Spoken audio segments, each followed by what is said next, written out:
So in the last lecture, we discussed how you can create simple volumes. Today, we'll try to create spanned volumes. For spanned volumes, you need to have two disks actually. So we need to add another disk to this system, to this virtual box. So what I'll be doing is I'll be going to devices and then USB settings. You need to go to machine settings, storage, and here you need to create a new disk. So since currently our system is running, so it's not possible to add a disk to the system. So what we will do, we will stop this system currently, and then we will move on to the disk. So I'm going to shut down this. We are going to add a disk. So I just need to put a comment over there that we are going to add a disk. So since the system is down now, so what we can do here is to add some hardware to this. So go to the settings, storage, and now you can see that these buttons are activated. So to add a new storage controller or to add a new storage attachment. So these two options are there. So we are going to add a new storage controller. What type of storage controller it is? You can choose here, like you can go for a SCSI storage controller, you can go for a SATA one or any of these. So let's go for a SATA controller, and then you can add a disk to this, to a hard disk, and then you can create a new disk over here. It's a VDI, no new, dynamically allocated, and I'll have its space as, let's say, 4 GB only.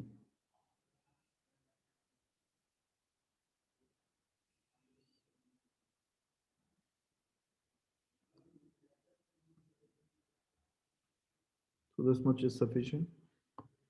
Click on create button, and then we will select this one and attach it. Then click on the OK button and start your system.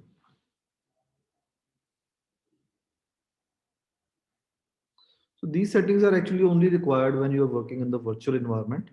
If you are working in actual environment, so you, in that case, you just need to plug in your disk and it will be automatically detected and added to your system. Until unless it's some kind of a special disk which requires additional device drivers.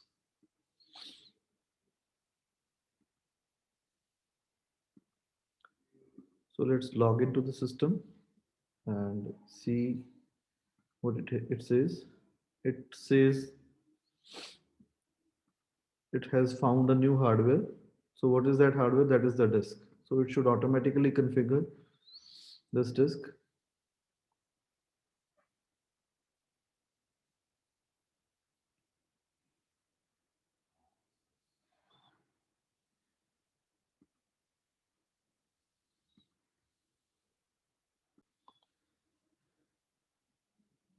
So after that hardware installation, you will need, come to this initialization of the disk wizard. So it has detected as disk 1.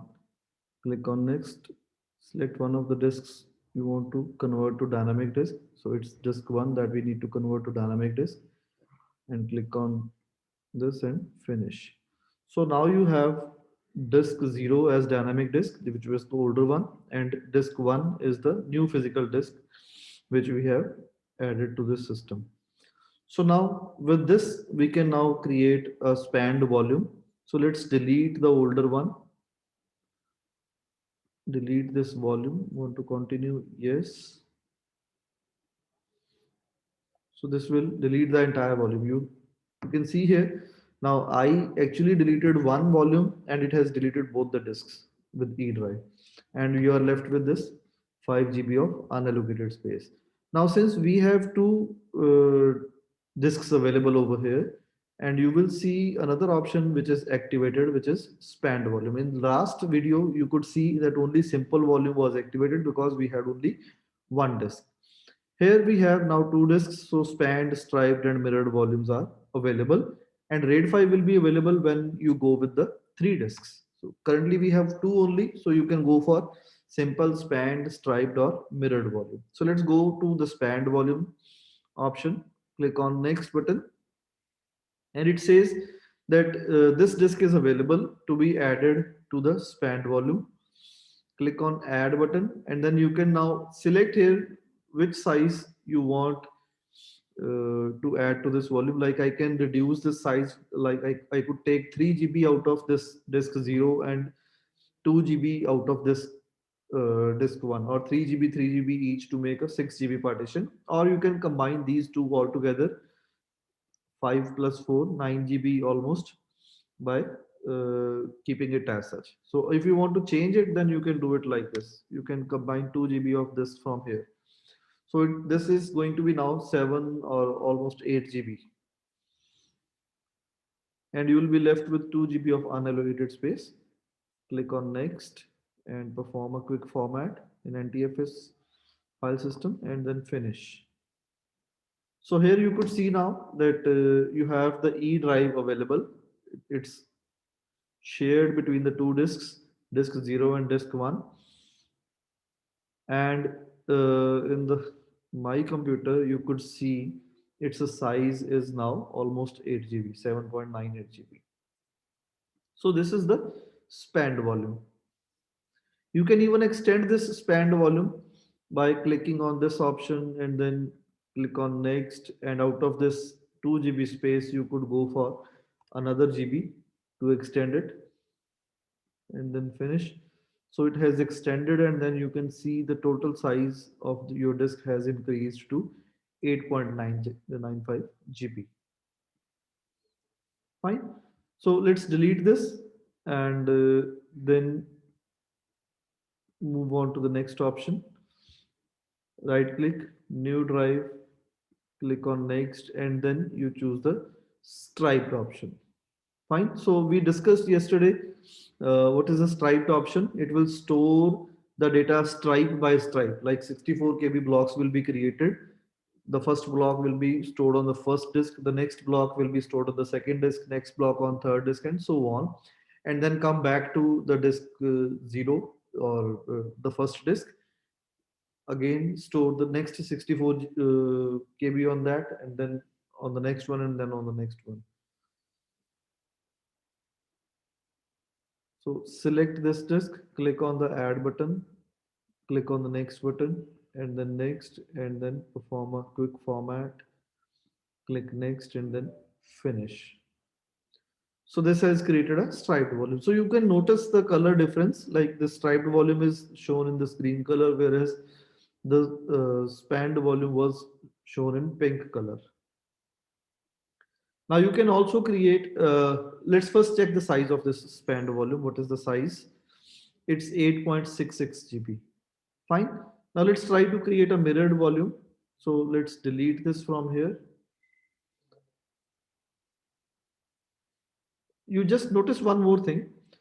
In spanned volume, all the disks have to be of the same size. So it has consumed 4.33 GB of this, whereas keeping the 1.26 GB unallocated. Reason being, the disk one had only 4.33 GB of the space available. So it will be taking the same amount of space from the disk 0 also. Whereas in spanned volumes, it could consume whatever size is available to the maximum limit. Now we'll delete these volumes and let's try to create a mirrored volume. So select this new volume, next, and the mirrored volume. Click on next. So which disks you select, all both the disks, click on next, choose the NTFS partitioning, click on next, and then finish. That's it. Again, in case of mirrored volume, the two disks involved in the mirroring, they need to be of equal size. So it has consumed 4.33 GB of space, keeping 1.26 GB unallocated. After creating this mirrored volume, the two disks will be synced. Like whatever content is stored on disk 0, that content will be copied onto disk 1. And whenever next time you try to create any file on the disk 0, that file will be copied onto the disk 1 automatically. And in the event of failure of this disk 0, the disk 1 will automatically be activated, and this makes the system fault tolerant. So this is done. And now you can see 4.33, 4.33 together it should make 8.66. No, it will make only 4.33 GB. Reason being that every file will be copied twice. So you could see this effect over here. For this E volume is shown with 4.33 GB only. The second disk is exact replica of the disk 0, and it will not be able to store any content that is not available on disk 0. So that is why it shows the total space as 4.33 GB, which is mirrored onto the two disks. So now next one is RAID 5. So for RAID 5, you need to have three disks. And for having the third disk also, you again need to add the third disk to the Windows hardware. So for that, again, we are going to shut down the system and then add the new disk. So you can write anything in the comment. It's just a message for the administrators that why did you reboot that system last time.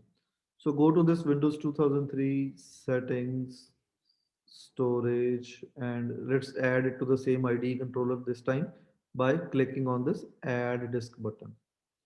So here you need to first create a disk. So go to create disk, VDI, dynamically allocated, and let's have its size to be of 2 GB only.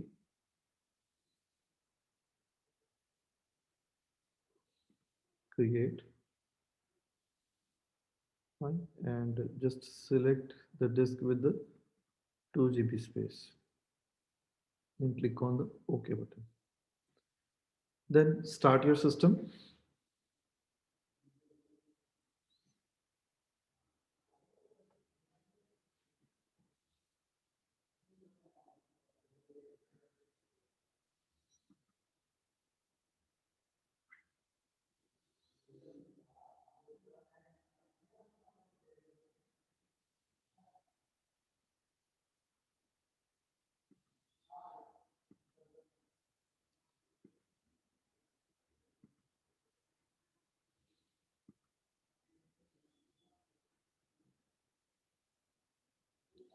So I don't need this manage your server wizard. So I'll be taking this option and click on close.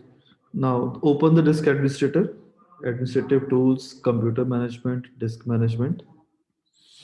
And from here, it again comes to the initialize and convert the disk wizard. So click on next, disk 2 is to be initialized and the same has to be converted. Click on finish button. And now you will be able to see three disks available over here. So disk 0, disk 1 and disk 2.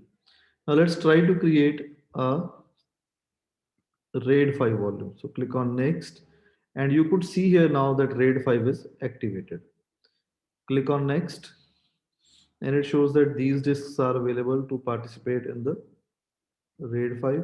So I'll add both these disks and you can see that automatically it is consuming the space of the lowest available configuration. So 202 GB was the lowest configuration of the disk.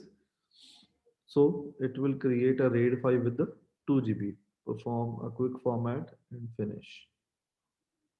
So although you had larger disks, so the rest of the space will stay unallocated, like 3.55 GB from this disk, 2.29 GB from this disk, and it is syncing this RAID 5 volume. You can see all these three disks are sharing that common drive letter, that is E drive.